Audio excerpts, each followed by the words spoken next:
Hello friends, welcome to Bhuvana's channel 27. இன்னைக்கு நம்ம ரொம்பவே டேஸ்டியான பன்னீர் நூடுல்ஸ் எப்படி செய்யறதுன்னு பார்க்கலாம். ரொம்பவே ஈஸியா செஞ்சிரலாம். அதே மாதிரி டேஸ்டும் ரொம்பவே சூப்பரா இருக்கும். இப்போ எப்படி செய்யறதுன்னு பார்க்கலாம். பன்னீர் நூடுல்ஸ் செய்யறதுக்கு ஃபர்ஸ்ட் நம்ம நூடுல்ஸை குக் பண்ணி எடுத்துக்கலாம். அதுக்கு ஒரு பாத்திரத்துல கொஞ்சமா தண்ணி எடுத்துட்டு அதில் 200 கிராம் அளவுக்கு நூடுல்ஸை நான் சேர்த்துக்கிறேன்.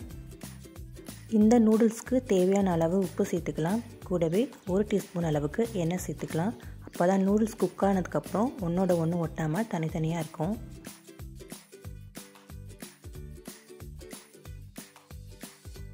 நூடுல்ஸ் ஒரு 75% வரைக்கும் நல்லா குக் ஆனால் போதும். அதுக்கப்புறம் தண்ணியெல்லாம் ஃபில்டர் பண்ணிவிட்டு இந்த மாதிரி தனியாக எடுத்து வச்சுக்கோங்க.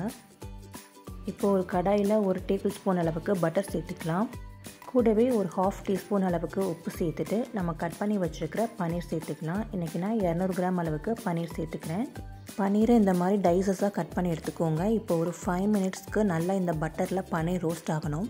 இது கூடவே கொஞ்சம் பெப்பர் பவுடர் சேர்த்துட்டு எல்லா சைடும் நல்லா கோல்டன் கலரில் வர்ற வரைக்கும் ரோஸ்ட் பண்ணி எடுத்துக்கலாம். இந்த மாதிரி ரோஸ்ட் பண்ணி எடுத்துக்கோங்க. இதே மாதிரி தோசை தவாலையும் நம்ம ரோஸ்ட் பண்ணி எடுத்துக்கலாம். இப்போ இதை தனியாக நம்ம எடுத்து வச்சிடலாம்.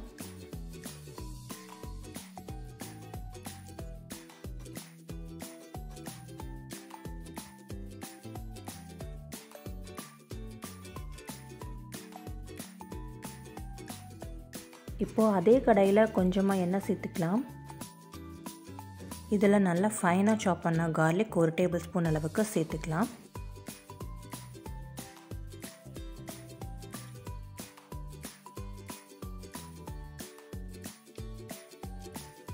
இது கூடவே ஒரு பெரிய சைஸ் வெங்காயத்தை நீளமாக கட் பண்ணி வச்சுருக்கேன். அதையும் சேர்த்துக்கலாம்.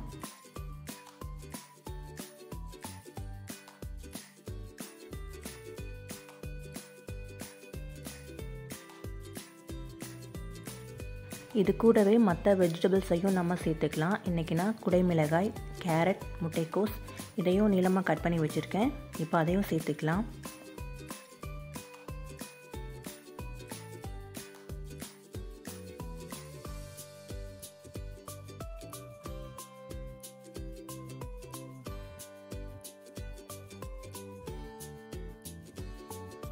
இந்த வெஜிடபிள்ஸ்க்கு தேவையான அளவு உப்பு சேர்த்துக்கலாம்.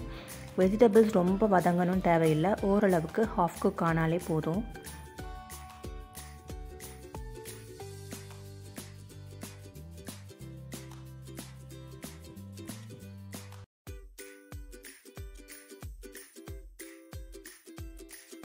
இப்போ வெஜிடபிள்ஸை ஒரு பக்கமாக ஒதுக்கி வச்சுட்டு இதில் 2 முட்டைகள் நான் சேர்த்துக்கிறேன்.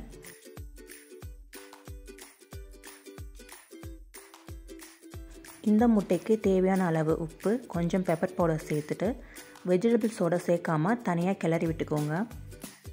அப்போதான் முட்டை தனியாக, காய்கறிகள் தனியாக, தனித்தனியாக தெரியும்.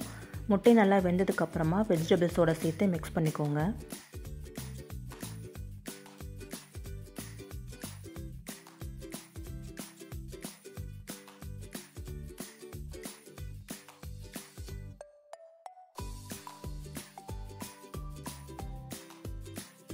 முட்டை இந்த அளவுக்கு வெந்ததுக்கப்புறம் இப்போ நம்ம வெஜிடபிள்ஸோடு சேர்த்து மிக்ஸ் பண்ணிக்கலாம்.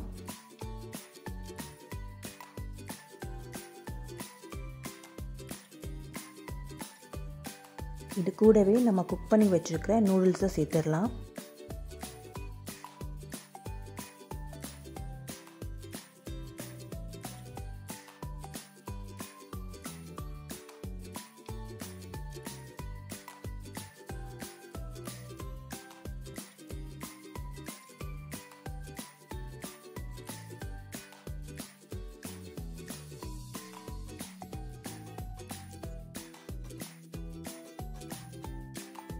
கூடவே நம்ம பட்டரில் ரோஸ்ட் பண்ணி வச்சுருக்கிற பன்னீரையும் சேர்த்துடலாம்.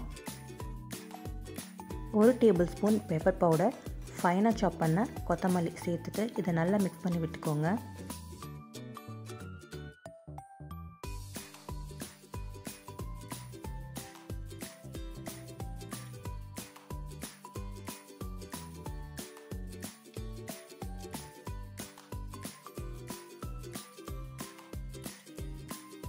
அவ்வளோதான், ரொம்பவே எம்மியான பன்னீர் நூடுல்ஸ் சூப்பராக ரெடி ஆயிடுச்சு. இப்போ அது ஒரு பிளேட்டுக்கு நம்ம ட்ரான்ஸ்ஃபர் பண்ணிக்கலாம்.